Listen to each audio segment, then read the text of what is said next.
Dans les épisodes précédents, nous avions toujours étudié les écarts géométriques induits et rythmés par les différentes sortes d'exposition. Que cette exposition soit aiguë, c'est-à-dire intense mais réduite dans le temps, ou qu'il soit chronique, c'est-à-dire modéré mais prolongé.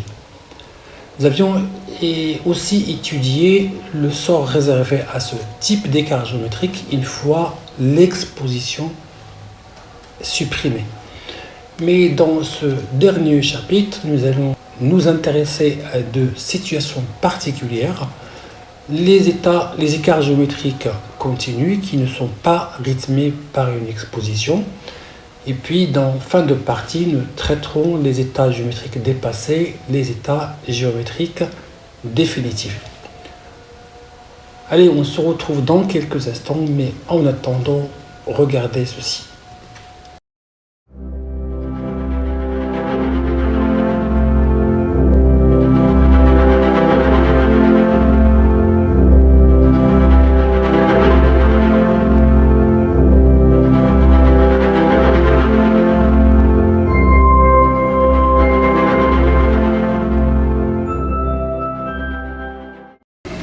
Salut les amis, ravi de vous retrouver.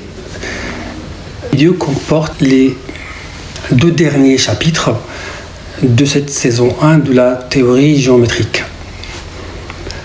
Les écarts géométriques continus, j'appelle ça des EGC,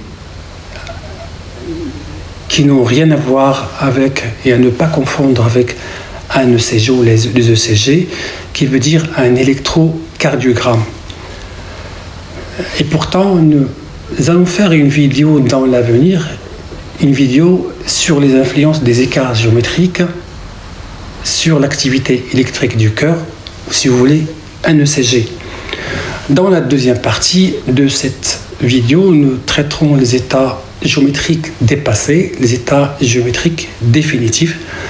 Nous voulons dire par les états géométriques définitifs, les états géométriques qui finissent par un décès, par la mort, ou si vous préférez, par une mort. Nous expliquerons le comment et le pourquoi, toujours bien entendu du point de vue géométrique.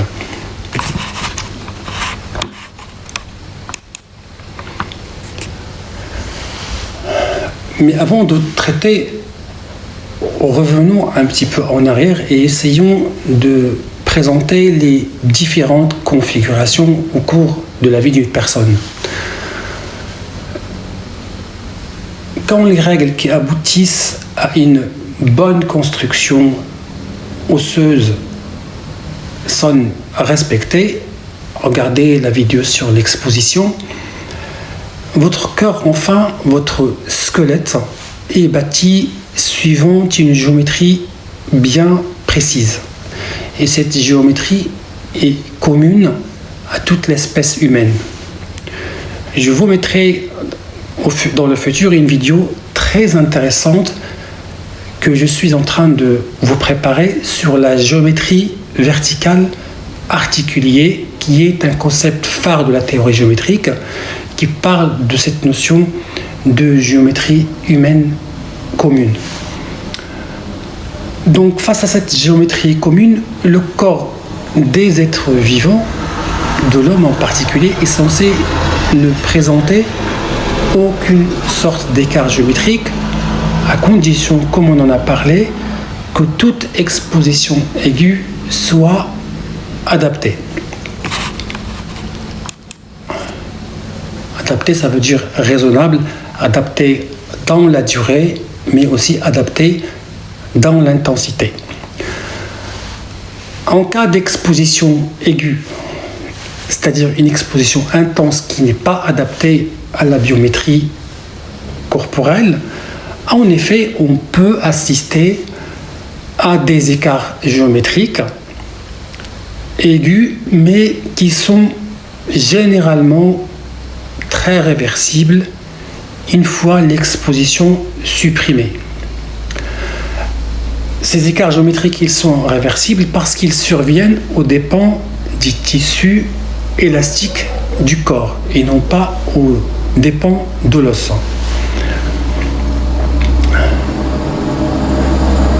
Donc voilà, c'est la première configuration.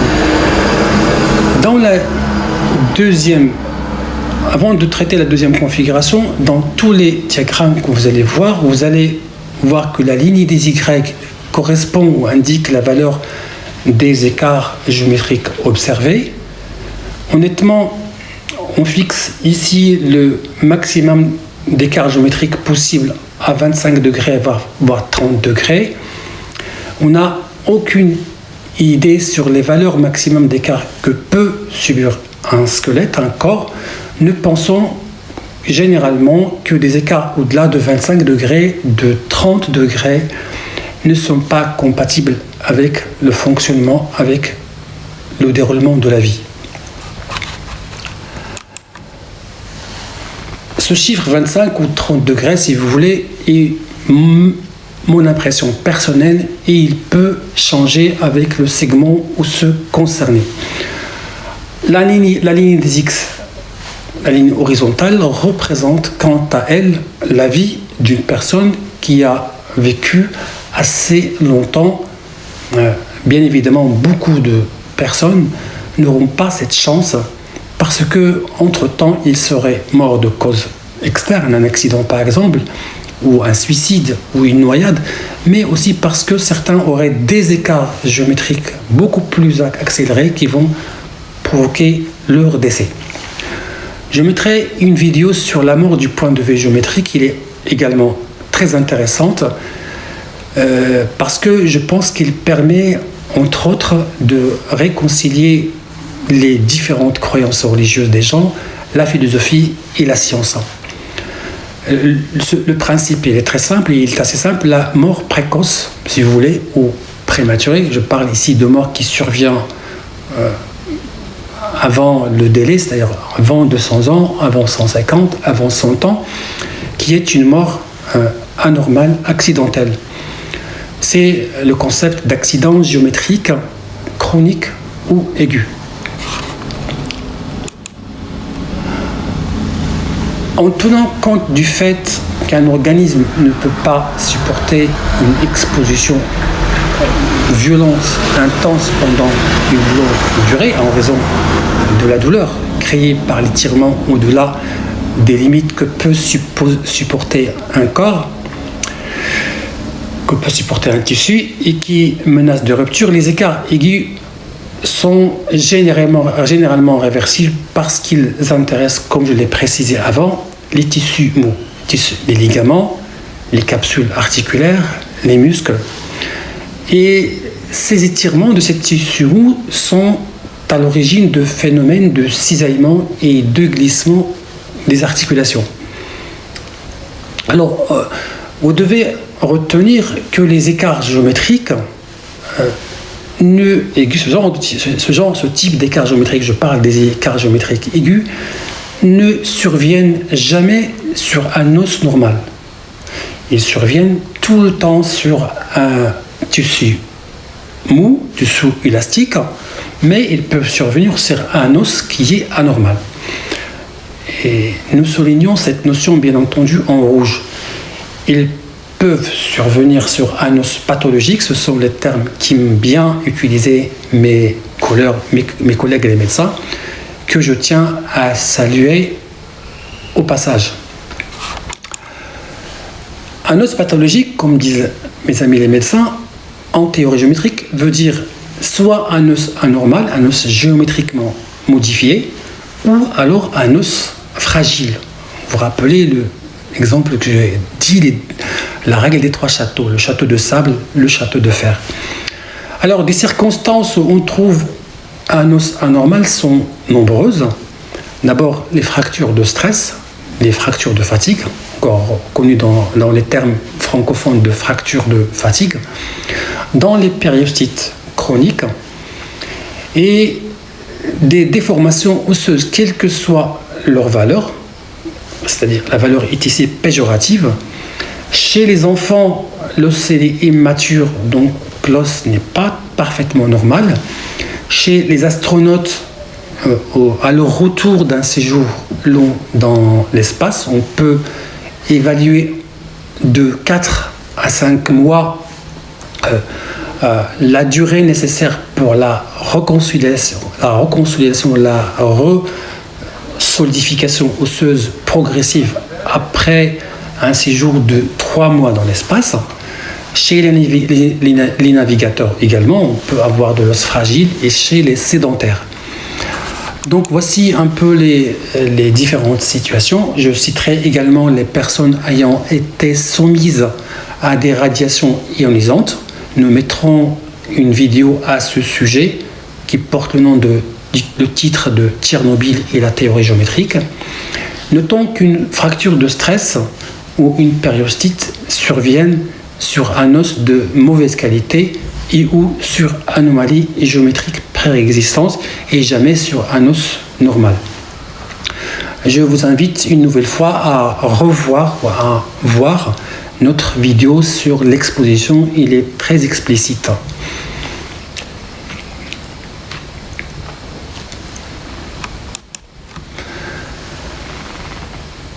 Au cours d'une vie, maintenant vous êtes familiarisé, un corps peut subir des milliers d'expositions en fonction de ses engagements, professionnels, mais également à cause de ses obligations familiales, mais aussi à cause de certaines mauvaises habitudes, la distraction, notamment les amateurs de sport. Ici, on est dans un simple schéma, mais en fait, il ne faut pas se limiter à 5 expositions comme dans l'animation. On est devant des centaines d'expositions par vie. Quand on est soumis à une exposition chronique, là, par contre, on assiste obligatoirement à des transformations progressives permanentes. Les écarts géométriques qui en résultent sont définitifs. Ils se sont installés définitivement.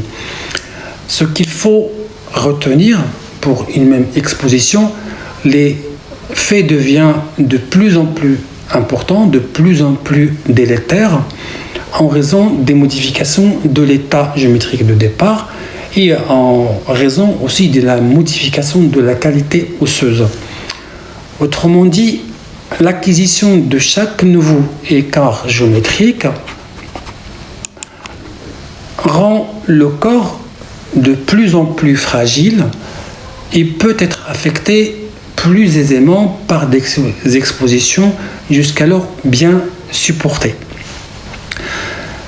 Cet écart géométrique chronique se stabilisera bien entendu légèrement, à moins qu'il ne passe pas à ce genre d'écart géométrique continu, et il réapparaît dès que on se soumet à nouveau à une exposition. Malheureusement, dans beaucoup de circonstances, on s'achemine généralement vers un genre, le deuxième genre d'état géométrique, les états géométriques continus.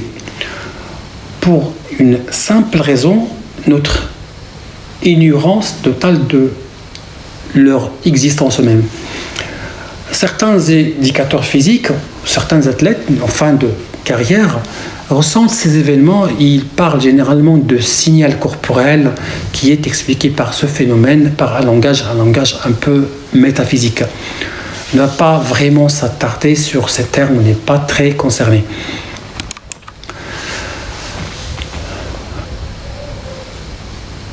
Dans cette animation, on suppose que l'exposition chronique a débuté à l'âge de 17 ans et qu'il survient sur un état géométrique relativement normal.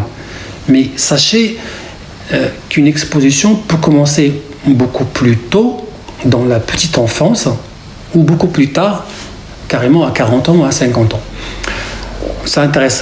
Dans cette vidéo, on ne s'intéressera pas à ces cas de figure, ce qui nous intéresse aujourd'hui est un type d'écart géométrique très particulier et très spécial, un écart géométrique continu, c'est-à-dire un écart géométrique ne nécessitant pas d'exposition, qu'elle soit aiguë ou chronique. C'est un écart géométrique sans exposition.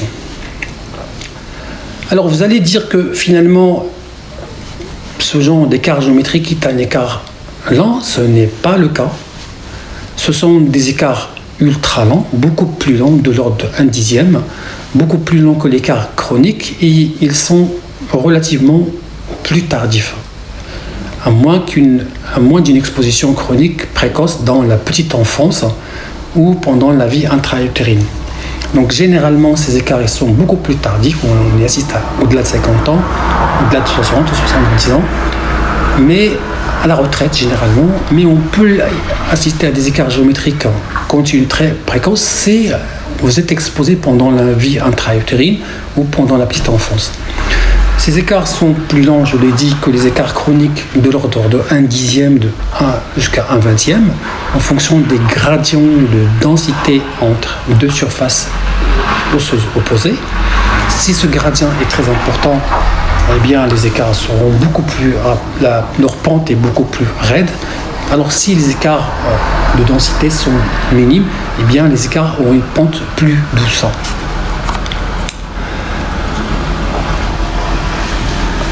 Alors dans ces schémas, observez très bien, avant de vous parler, regardez cet os.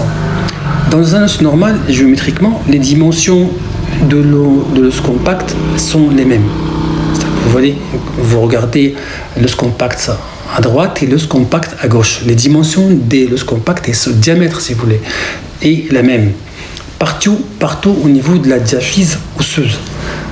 Par contre, dans les os déformés, l'os compact est plus épais dans les surfaces qui sont soumises à l'exposition, à l'appui, à l'appui, à cause de cet appui-là.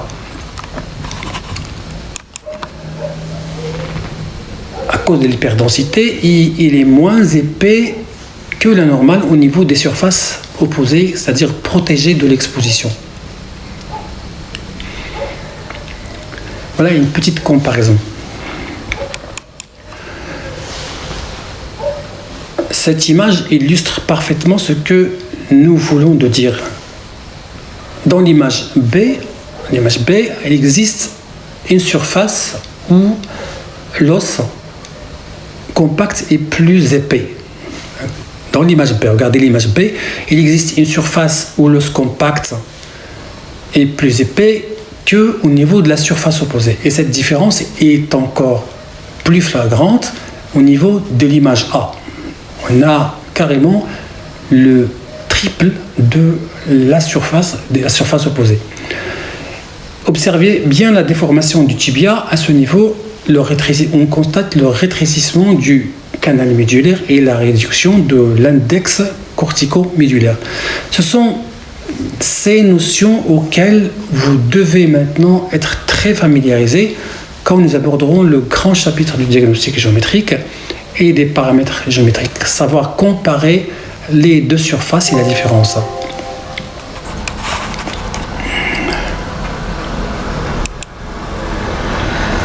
Il existe, au niveau de l'image B, d'abord, il existe une surface où l'os compact est plus épais que la surface opposée.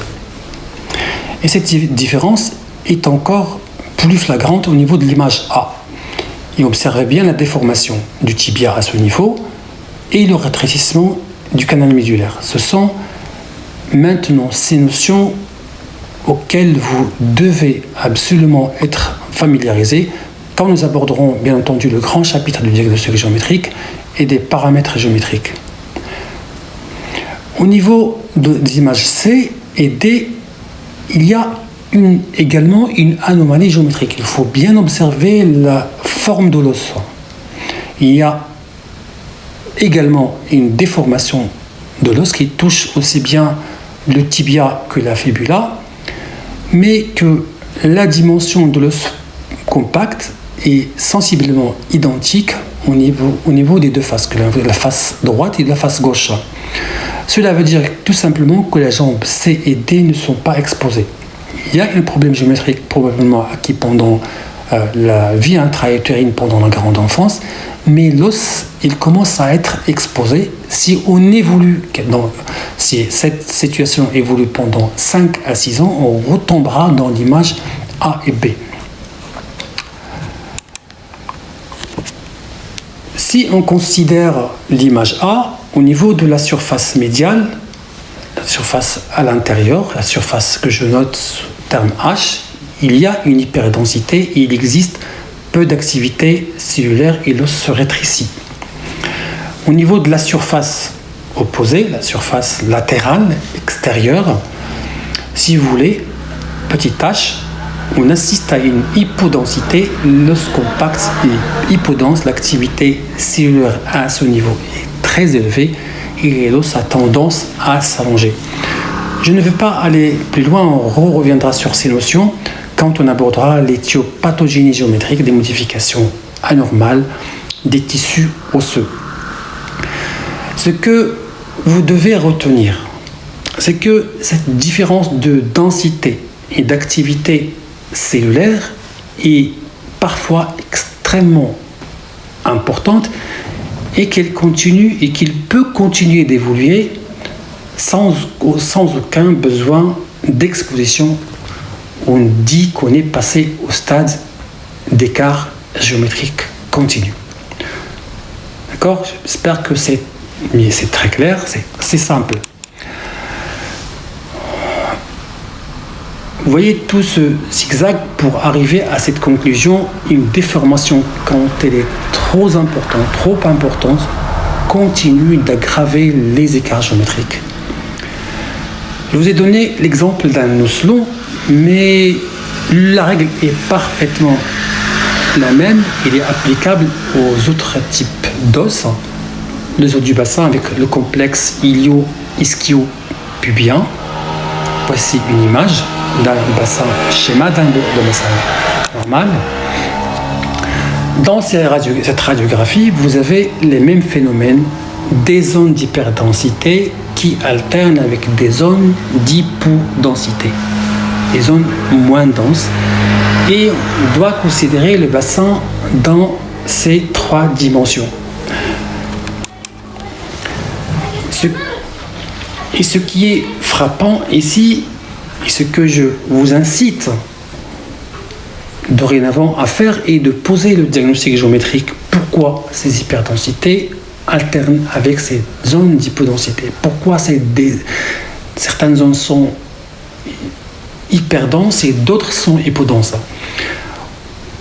Alors, les mêmes phénomènes que vous observez, on les retrouve au niveau de ce qui est visible des deux fémurs, c'est-à-dire un épaississement de l'os. Regardez en bas, de la radiographie du bassin, au niveau du fémur. Vous avez un épaississement de l'os compact, et ici vous avez déjà une anomalie géométrique initiale et très frappante, et mieux encore, vous avez un diagnostic géométrique. Je vous laisse réfléchir 10 secondes pour voir si les épisodes précédents vous ont été utiles.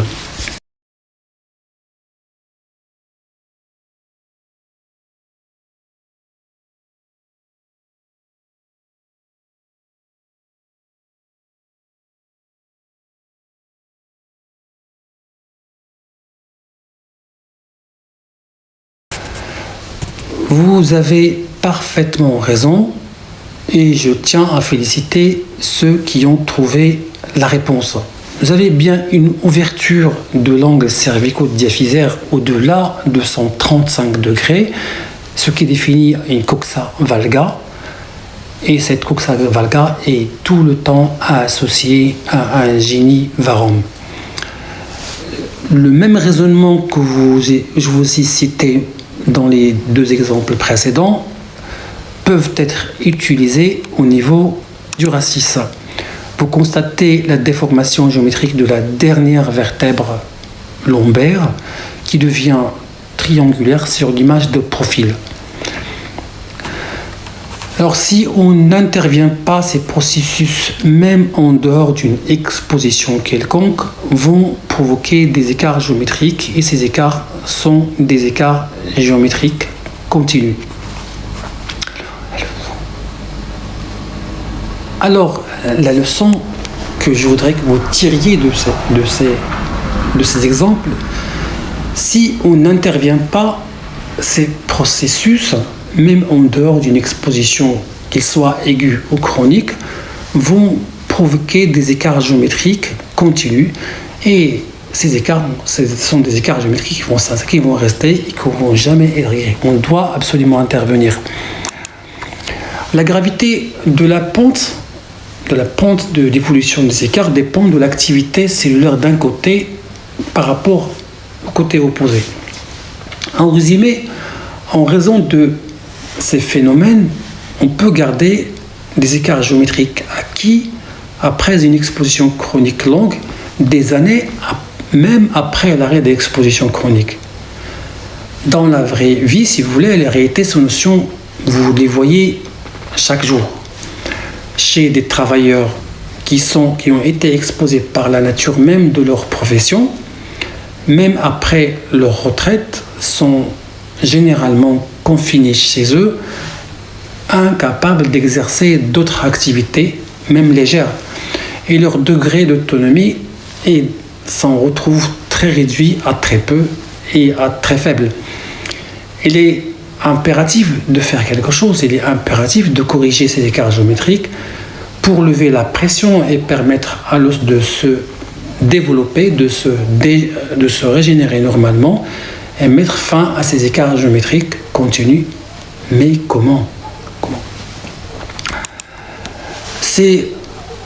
Nous aborderons ce sujet sur le comment dans les chapitres des traitements géométriques, mais c'est beaucoup plus tard. Là, donc, ce chapitre sur les écarts géométriques continus a fini. On aborde tout de suite le deuxième chapitre, les états géométriques dépassés ou les états géométriques définitifs. Pourquoi est-ce qu'on est obligé d'intervenir sur ces écarts géométriques continus? Premièrement, parce que pour rechercher un confort physique, un confort, absence de maladie, pouvoir s'exposer un peu plus, parce que ces écarts géométriques ne tolèrent pas d'exposition. C'est la première raison. Mais la deuxième raison, c'est que au bout de ces écarts géométriques continus, si on n'a pas d'activité, si on ne réagit pas, si on n'agit pas, il y a une situation au bout de laquelle vous ne pouvez plus agir car il est trop tard. Vous avez perdu beaucoup de temps malheureusement et la médecine a perdu beaucoup de temps à tergiverser. Vous ne pouvez pas intervenir pour plusieurs raisons en fait, beaucoup de raisons. La première raison, c'est que l'intervention devient inutile. Certaines connexions fondamentales de la vie sont totalement rompues. Je peux en citer les grandes fonctions de l'organisme. Les connexions digestives sont rompues, les connexions endocriniennes, thyroïdiennes, hypothalamo-hypophysaires, cortico-surrénaliennes, les connexions neurologiques. Je parle ici de la maladie d'Alzheimer, la maladie de Parkinson, l'atrophie corticale, les AVC ischémiques, les connexions électromyocardiques, les troubles de rythme, le syndrome coronarien, les myocardites, les connexions respiratoires. Je parle ici de la fibrose, je parle de la sarcoïdose, nous parlons aussi de beaucoup de problèmes respiratoires. Les connexions hépato-métaboliques. Bref, il y a une rupture d'une fonction ou de plusieurs.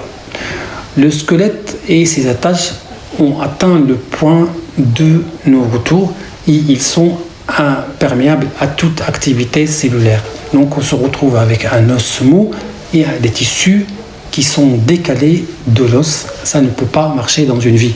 On a besoin d'une activité osseuse parallèlement à une activité des tissus. On parle ici des états géométriques dépassés aux états géométriques définitifs. Moi, j'appelle ça l'antichambre de la mort. C'est des cas qui évoluent généralement vers la mort. Ils sont irrécupérables. Ces états géométriques traduisent des écarts géométriques très avancés, très évolués et qui touchent plusieurs segments, ceux du squelette. Le bassin, le pelvis, les deux cavités abdominales, les pelviennes et thoraciques, le rachis et même les segments inférieurs et supérieurs, les membres inférieurs et les membres supérieurs. Je ne vais pas aller plus loin, les images sont assez choquante. Donc voilà, nous avons fini ce dernier chapitre de la saison 1. Les états géométriques continus, les états géométriques définitifs ou dépassés. J'espère que cette vidéo vous a été utile. Si vous l'avez aimé, alors likez-la, partagez avec ceux qui sont intéressés par la découverte médicale. Et puis si vous n'êtes pas encore abonné à la chaîne, faites-le. La prochaine vidéo, c'est le programme de la saison 2 de la théorie géométrique. Voilà, portez-vous bien et à la prochaine vidéo.